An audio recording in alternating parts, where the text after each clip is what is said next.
Irmãos e irmãs, uma alegria poder celebrarmos juntos esse sétimo dia, onde nós temos como tema que o Pai Eterno é fonte de misericórdia para os seus filhos. O Divino Pai Eterno é fonte. Essa fonte que é a misericórdia é o Filho, porque o Filho é o rosto da misericórdia do Pai. E a misericórdia chega até nós. Poderíamos dizer que ela nos toca através do Espírito Santo. Vamos cantar uma musiquinha, tema da novena de uns anos atrás, dizendo do tema de hoje: o Pai Eterno nos chama, o Pai Eterno nos envia, como fonte de misericórdia para a salvação dos filhos. O Pai Eterno nos chama, o Pai Eterno nos envia, como fonte de misericórdia para a salvação dos filhos. Hoje Jesus entra numa barca. Olha que bonito, né? O Evangelho de hoje ele quase vai se ligando com a festa que nós celebramos domingo de São Pedro e São Paulo. Jesus entra numa barca e ele atravessa para outra margem do lago, para a sua cidade. Esse Evangelho é tão importante que ele está nos sinóticos. Na liturgia de hoje ele é de Mateus, capítulo 9. Mas ele tem também lá em Marcos, capítulo 2. Ele também está lá em Lucas, capítulo 5. Entrar na barca é ter a coragem de se lançar em missão.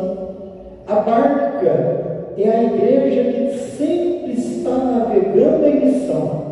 E Jesus entra nessa barca, ele atravessa, né? Não tem medo de ir ao encontro das realidades que precisam se encontrar com ele.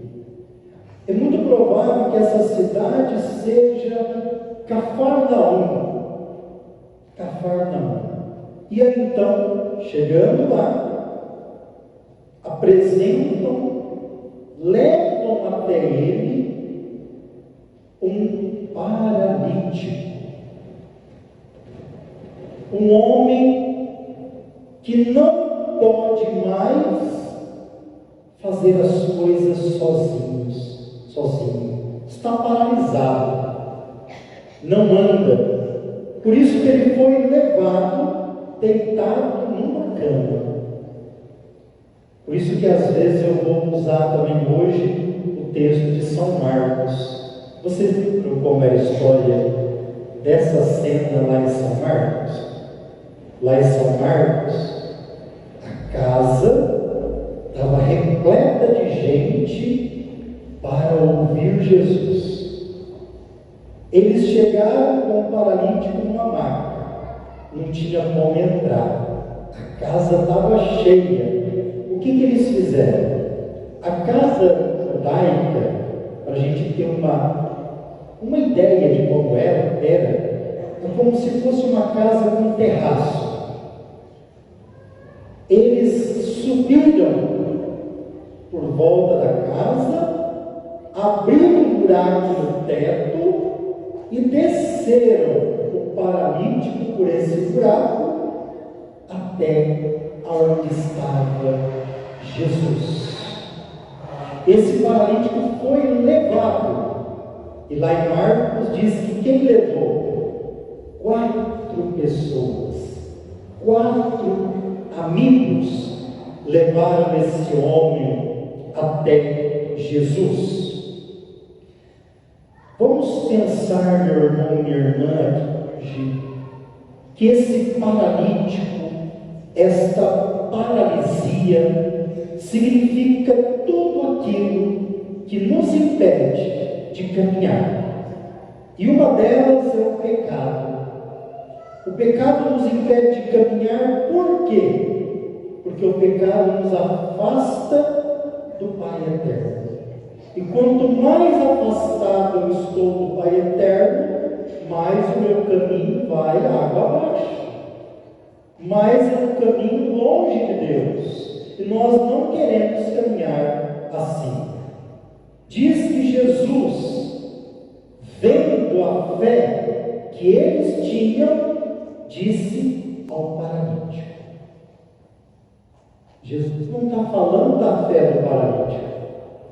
Ele está falando da fé daqueles que levaram o paralítico até lá. Parece que Jesus fala que esta fé é uma fé que dá para ver. Ele disse assim: vendo a fé deles. Que bonito, né? Oxalá que esta novena que nós estamos celebrando possa fazer de nós um testemunho bonito de fé, que as pessoas possam até ver, não para a gente aparecer, mas porque queremos ter uma fé fruto dessa novena concreta. Jesus viu a fé daqueles homens. Essa é a fé da igreja. Esta é a fé de uma família que cuida dos seus membros, que não quer que ninguém se perca. Esta é a fé da igreja que sai, que busca, que está preocupado com quem está assim, depressivo, longe, doente, paralisado. Que você hoje, meu irmão e minha irmã, e cada um de nós, possamos ser como essas pessoas que levaram o paralítico até Jesus. Que nós sejamos essas pessoas que levam os outros até Jesus, e não para outro caminho, e não para a perdição. Vendo a fé, é uma fé que é ponte, né? O que ele falou domingo passado? Tudo que tu ligares na terra será ligado no céu. A nossa fé tem que ser uma fé ponte, que liga a nós e os outros a Deus. E ele disse ao paralítico assim: coragem, filho, coragem, filha, os teus pecados estão perdoados. É o tema da nossa novena, né? O Pai Eterno, que é fonte de misericórdia, está falando para nós: olha, a misericórdia de hoje é você ter coragem. Coragem, filho, os teus pecados estão perdoados. Só que ao falar isso, deu um problemão. Porque Jesus para eles não é Deus. E só perdoa pecados Deus. E para os escribas, os mestres da lei, quando Jesus fala com esse poder para o paralítico: os teus pecados estão perdoados, para eles foi uma blasfêmia, porque ele está agindo com Deus. Os mestres da lei, os escribas, deviam ser os primeiros a serem misericordiosos, e não estavam sendo. Chamou Jesus de blasfêmio. Jesus disse: os teus pecados estão perdoados. Jesus está preocupado com a nossa alma, com a salvação da nossa alma. Ele está paralítico.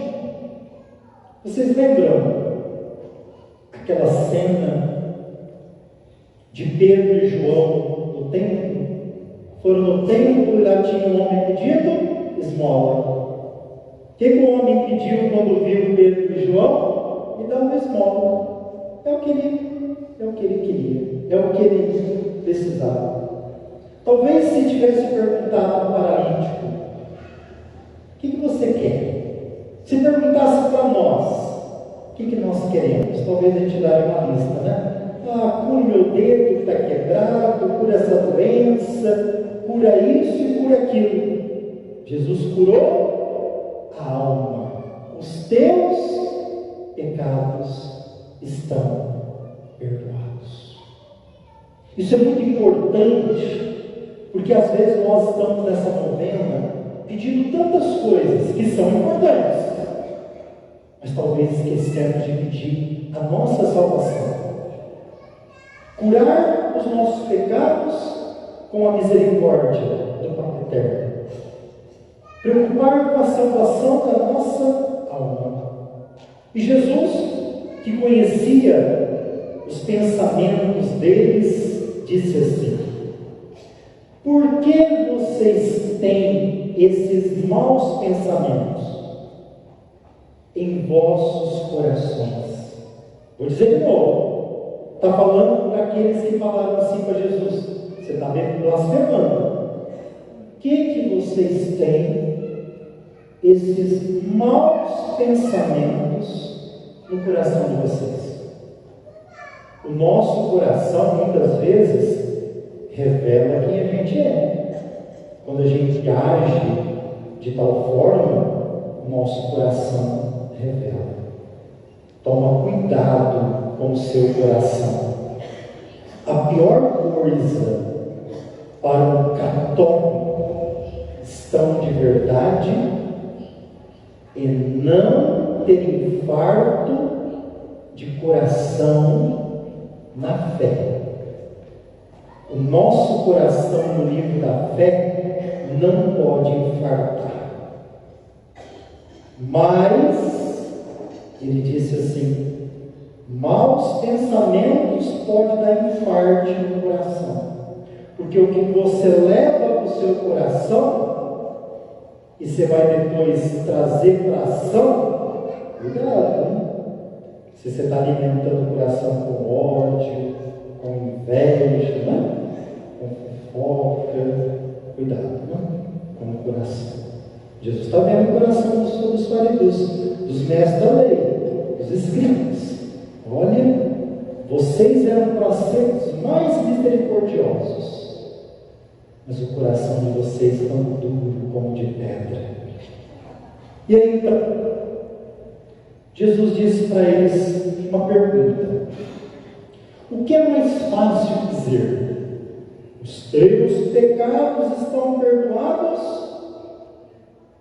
Linha espiritual? Ou dizer, levanta e anda, a linha física? Para que saibais que o Filho do Homem tem na terra poder para perdoar pecados, ele disse ao paralítico: levanta, pega a tua cama e vai para a tua casa. Porque o lugar da cama é em casa, né? Ninguém está trazendo cama para a igreja, não, né? O lugar da cama é em casa, para dormir em casa. O que Jesus disse aqui? Para ver que o Filho do Homem tem poder para perdoar pecados. O que disse o Evangelho de domingo? Jesus dá poder aos seus discípulos. Pedro, te entrego as chaves. O que tu ligares na terra será ligado no céu. Quando tu perdoares os pecados, eles serão perdoados. Quando não perdoares, eles serão retidos. O Evangelho de João soprou sobre eles e disse: olha, recebem o Espírito Santo. A quem perdoar os pecados, eles serão perdoados. Quem não perdoar, serão retidos. Que a liturgia de hoje nos ajude também a ver a importância do sacramento da confissão, que perdoa os nossos pecados, cura a nossa alma, lava o nosso ser e nos devolve a dignidade de filhos e filhas de Deus. A multidão ficou com medo e glorificou a Deus por ter dado tal poder aos homens. Que hoje o Pai Eterno, que é fonte de perdão, fonte de misericórdia, possa alcançar todos nós, seus filhos, suas filhas. Louvado seja nosso Senhor Jesus Cristo.